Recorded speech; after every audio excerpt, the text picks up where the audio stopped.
Abby? Saan galing yung name na Abby and paano mo siya naisip?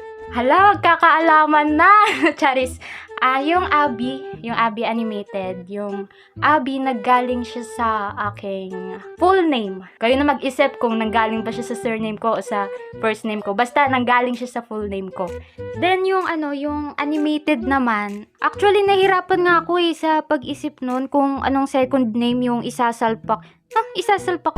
Tawag dito, yung idudugtong ko sa name na Abby. Iniisip ko nun kung animation ba, bagay ba yung animation? Bagay naman.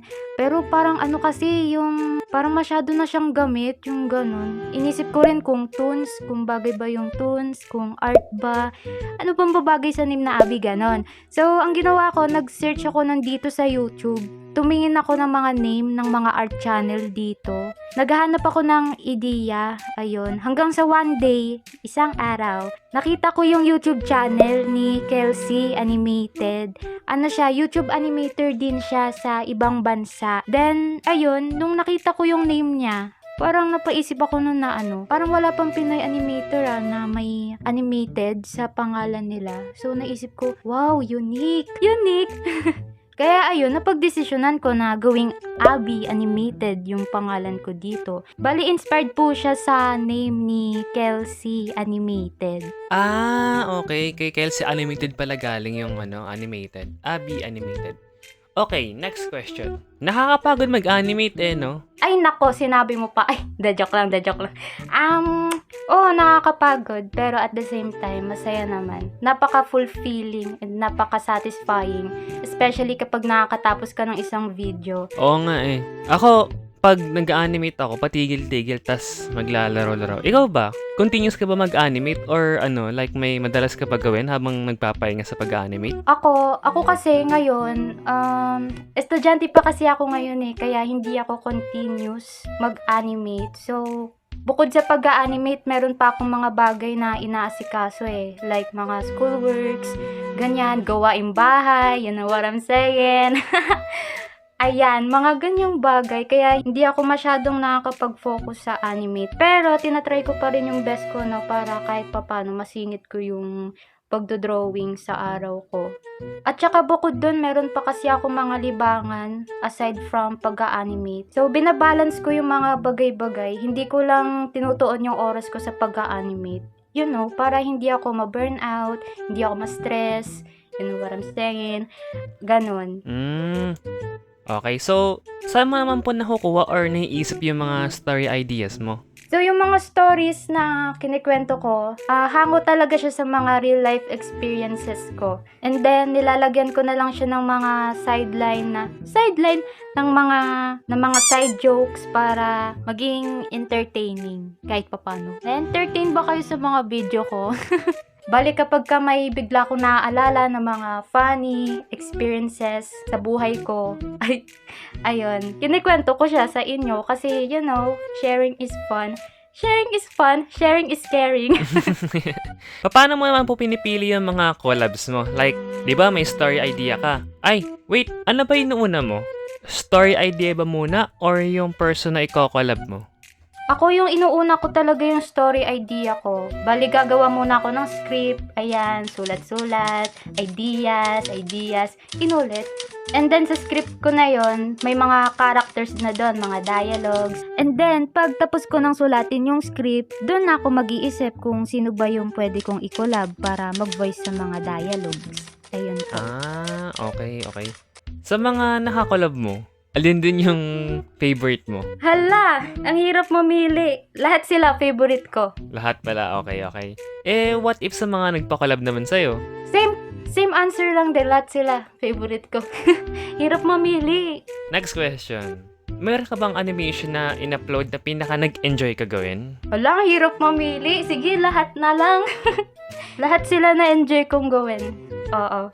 Okay, so ayun, malinaw na malinaw. Walang favoritism po si Abby Animated. Lahat favorite niya. Okay, next question. Ano naman yung Pinoy animation na naalala mong na pinaka nahirapan ka or na-challenge ka gawin? Na-challenge. Parang lahat Siguro yung video ko na nakulong ako, yung title is nakulong kami sa school. Kasi yung mga Ah. time na yun, parang nag-a-adjust pa lang ako. Nagsisimula pa lang ako matutong gumamit ng flip-a-clip. Doon pa lang ako nag-uumpisang mag-explore sa editing app na ginagamit ko. Kailangan kong aralin para mapaganda yung video ko na yun. So, ayun. That is my answer. Okay, question number 10. Sinong animator or artist naman nag-inspire sa'yo? Marami. As in. Pero yung pinaka nag-inspire talaga sa akin noon is si Kuya Arkin. Ayan. Si Quiz Arkin. Okay. Siya ba yung current favorite animator mo? Or... Yes, isa siya sa mga current favorite animator ko. And habang tumatagal ako dito sa animation community, nadadagdagan yung mga favorite animators ko. Okay. So, proceed naman tayo sa mga random questions. Ay, kinakabahan ako. Next ako. So, ano pala favorite snack mo habang nag-animate? Hindi ako mahilig kumain kapag nag-animate ako. Kasi kapag nakatutok na ako sa screen, tuloy-tuloy na yon. Liban na lang kapag na-distract ako, ganyan. Pero kung tatanungin niyo ako kung anong favorite snack ko, kahit ano, basta pagkain. Di kasi ako mapili sa pagkain Liban na lang kung seafood yan or hindi talaga ako mahilig sa seafood. Same. Allergic ako sa seafood. Okay, next question. As an artist, anong power gusto mo? Ayan! Ito yung hinihintay kong question Kung ako man is magkakaroon ng superpower, gusto ko maging speedster. Gusto ko maging katulad ni The Flash. Kasi, kapag ka mag-animate,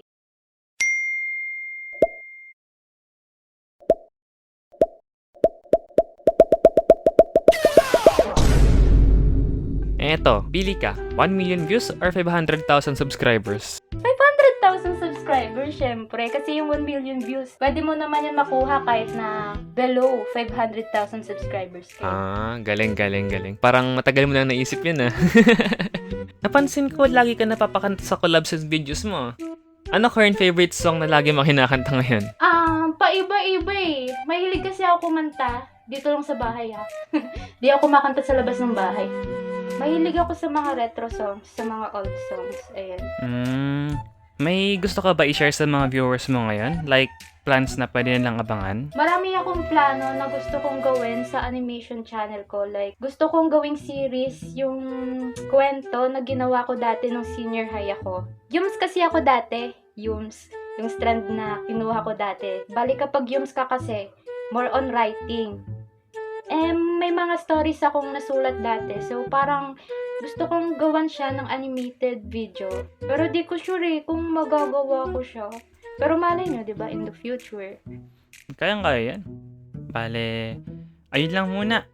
Maraming salamat po, Abby Animated. And, kamusta yan, experience mo sa collab natin? Napakasaya ko kasi na-invite ako sa ganitong segment. Segment? Para kasing malaboy abunda yung dating. Alam mo yun, yung i-interviewin ka, ganyan. Thank you so much. Ay, Abby, sino pala nagbabantay ng tindahan nyo ngayon?